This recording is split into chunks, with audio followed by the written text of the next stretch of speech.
Apolline Matin. C'est déjà demain.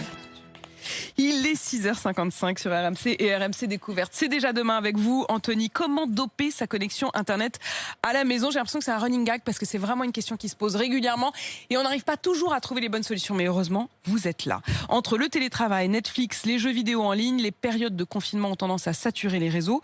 Vous avez des trucs et astuces pour rester bien connecté en toutes circonstances? Bah oui, parce que les réseaux, c'est comme les autoroutes. C'est-à-dire qu'il y a de la circulation. Quand on est en télétravail, quand on est en train de jouer en ligne, quand on regarde une série sur Netflix et qu'on fait tout ça en même temps, forcément ça bouchonne un petit peu et c'est surtout le cas en ce moment pendant les périodes de confinement. Et donc voilà, il y a plein de petites astuces pour limiter les problèmes de connexion. Il y a un Français sur 4 qui dit avoir régulièrement des problèmes de qualité de la connexion. Comment est-ce qu'on fait? Alors des choses d'abord très pratico-pratiques, j'allais dire. La base, ressortir la connexion filaire. C'est vrai qu'on est tous en Wi-Fi à la maison. On a oublié qu'il y avait des câbles Ethernet qui garantissaient quand même une meilleure connexion, même si c'est pas très joli, on est d'accord. Mais en tout cas, c'est pratique et ça permet d'alléger la connexion Wi-Fi pour le reste de la famille. Le Wi-Fi, justement, la box, où est-ce qu'on la met? Le placement de la box, très très important. On a tendance à vouloir les cacher parce que c'est pas très beau une box Internet, on est d'accord. Dans un KGB ou dans un coin du salon. Non, en fait, il faut les mettre là où elles peuvent rayonner au maximum. Donc, il faut les mettre au centre du salon. Si possible, les élever un petit peu et voilà pour qu'elles soient les sur plus la table basse. Sur la table basse. Exactement, au milieu des assiettes quand vous mangez. Voilà, voilà, au milieu de la table de la salle à manger. C'est ça. Faut que ça rayonne au maximum.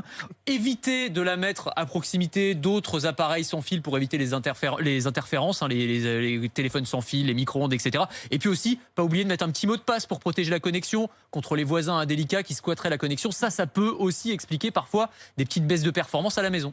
Une fois qu'on a fait tout ça, est-ce qu'on peut aussi acheter des accessoires pour améliorer sa connexion Wi-Fi? Alors, il y a plein de choses, effectivement. D'abord, on peut changer de box, on peut demander à son opérateur. Alors, ça coûte un peu d'argent, mais il y a les box qu'on appelle Wi-Fi 6, parce qu'il y a différentes normes, 4, 5, 6. Le Wi-Fi 6, c'est arrivé en 2019 et ça permet de doper. C'est compliqué un Wi-Fi 6 à dire. C'est un peu comme les chaussettes de l'archiduchesse. C'est l'opérateur. Moi, je veux la 6, la Wi-Fi 6. Et donc, c'est plus 40% en termes de connexion, en tout cas sur les plaquettes publicitaires. C'est peut-être pas exactement ça, mais en tout cas, ça améliore la qualité de la connexion. On peut aussi s'offrir ou investir dans un amplificateur Wi-Fi. Ça coûte 20 à 30 € et ça permet d'apporter la connexion jusqu'à une pièce. Si vous avez une grande maison ou qu'il y a un endroit où ça capte pas très bien, eh bien ça permet d'apporter la connexion même dans les zones les plus éloignées. On peut aussi utiliser ce qu'on appelle le CPL, le courant porteur de ligne. Là en fait, on va faire passer le signal Internet carrément par le réseau électrique. Donc c'est des prises qu'on connecte à une box, à une prise secteur et ça va permettre là encore d'augmenter la portée du Wi-Fi. À côté de ça, Anthony, il existe plein de petits gestes pratiques pour réduire sa consommation et éviter du coup l'engorgement.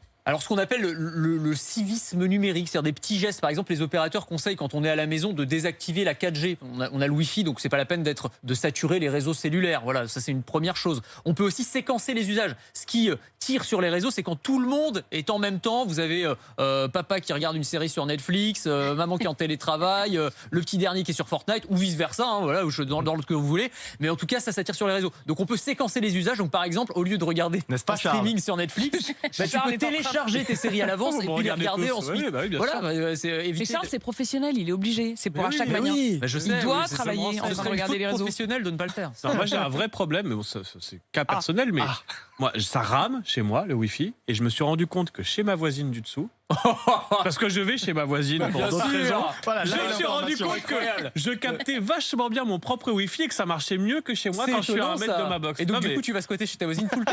J'ai trouvé une bonne excuse. Vous avez vu le film La femme d'à côté? Oui, on est au tout début du scénario. Ne gâchez pas la fin. Mais je vous tiens au courant, c'est promis. Il va donc chez sa voisine pour la Wi-Fi. Bien sûr, évidemment. Pour des soirées Netflix.